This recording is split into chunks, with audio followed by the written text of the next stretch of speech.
Kakinada yes అచ్యుతాపురంలో గల అంబేద్కర్ బుద్ధ విహార్లో మాఘ పౌర్ణమి వేడుకలు ఘనంగా జరిగాయి. అందులో భాగంగా బుద్ధ విహార్ నుండి ఎస్ అచ్యుతాపురంలో గల అంబేద్కర్ విగ్రహం వరకు ర్యాలీ నిర్వహించారు. అక్కడ గల అంబేద్కర్ విగ్రహానికి బుద్ధ విహార్ సభ్యులు పూలమాలలు వేసి ఘన నివాళులు అర్పించారు. ఈ సందర్భంగా ప్రముఖ వైద్యులు డాక్టర్ కె బాబ్జీ మీడియాతో మాట్లాడారు.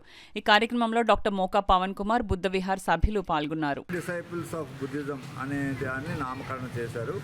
ఇదే రోజు 3 నెలల్లో నేను పరినిర్వాణం పొందుతాను అనే విషయాన్ని కూడా తెలియజేయడం జరిగింది.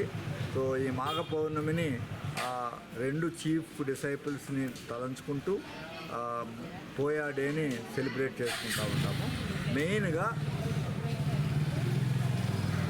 ప్రజ్ఞ, కంపాషన్ అంటే కరుణ, దాని ఇంపర్మనెన్స్ అనే విషయాల మీద ఈరోజు మేము మా బుద్ధ విహార్లో ఈ 2 చీఫ్ డిసైపుల్స్ గురించి మాట్లాడుకుంటూ ఉంటాము. ప్రతి పౌర్ణమి అంబేద్కర్ బుద్ధ విహార్లో సెలబ్రేట్ చేస్తూ ఉంటాము. అంబేద్కర్కి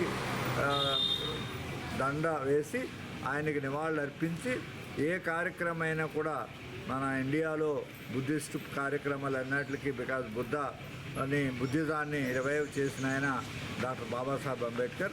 ఆయన్ని తలంచుకున్న తర్వాతే బౌద్ధ కార్యక్రమాలు అనేవి చేస్తాము. అందరికీ మాఘ పౌర్ణమి శుభాకాంక్షలు.